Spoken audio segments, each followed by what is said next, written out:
Ipinatupad na ngayong araw ang 4-day work week sa ilang tanggapan ng gobyerno para makatipid sa konsumo ng kuryente at petrolyo. Live mula sa TV5 Media Center, nangunguna sa balita si Gio Robles. Gio, ano mga ahensya ng gobyerno ang nagpatupad ng 4-day work week? Jiggy, isa sa mga nagpatupad ng 4-day work week ang Department of Education base sa memorandum na inilabas ni DepEd Secretary Sonny Angara. Lunes hanggang Huwebes na lang ang on-site work ng mga empleyado ng ahensya dyan sa may DepEd. Work from home naman sila tuwing Biyernes. Gayon din sa Maynila, base naman sa anunsyo ni Manila Mayor Isko Moreno, Lunes hanggang Huwebes na lang ang pasok ng mga empleyado ng local government unit. Pero extended ang oras ng trabaho. Siniguro din ni Yorme na hindi mababawasan ang sahod ng mga empleyado. Pero hindi lahat sakop nitong 4-day work week. Gaya nga doon sa mga essential services na may kinalaman sa emergency response, health, water, at sanitation. Paalala ni Yorme, gamitin sa tama ang oras ng pahinga. Narito ang kanyang pahayag. This type of disadvantage or challenges that we can utilize in our advantage.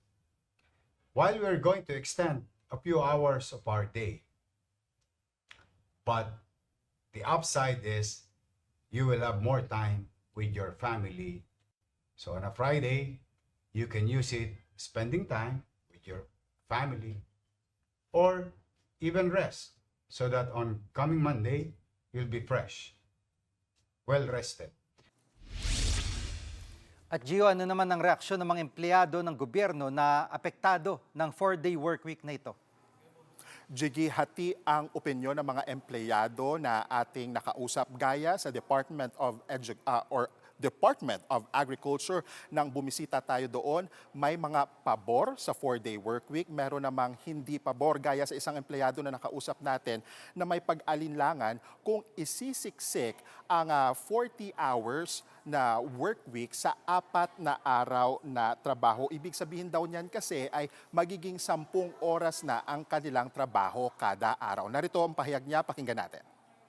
May draining factor na yan sa trabaho. Uwi ka ng 6 o'clock.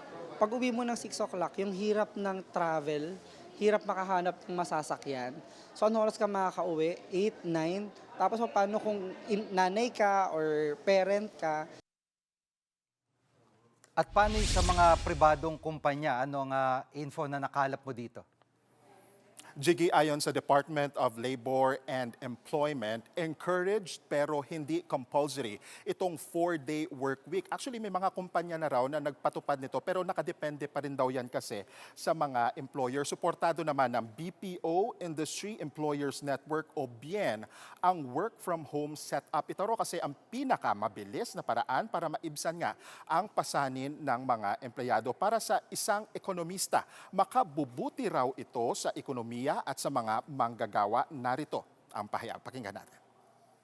The traffic will be less. Wala nang Friday traffic. And that's good for the country. Good for transportation. It's good for the whole economy. And the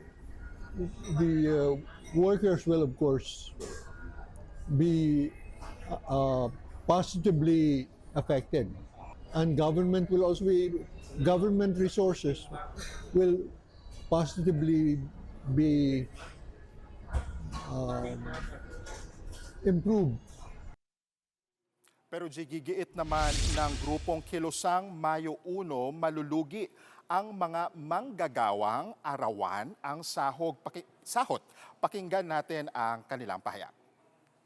Doon sa mga daily paid, mahirap yan kasi mapapawasan yung bayad on take home. Kasi sa overtime pay, ilang ano lang naman yung mababayaran dun sa mga paggawaan na may mabibigat na trabaho.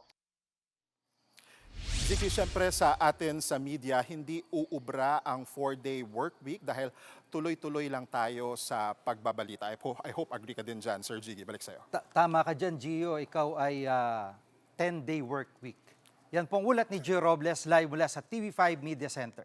Mga kapatid, Jiggy Manikad po. Pagdating sa mahalagang balita sa loob at labas ng bansa, dapat una sa lahat, mag-follow at mag-subscribe na sa social media pages ng News 5.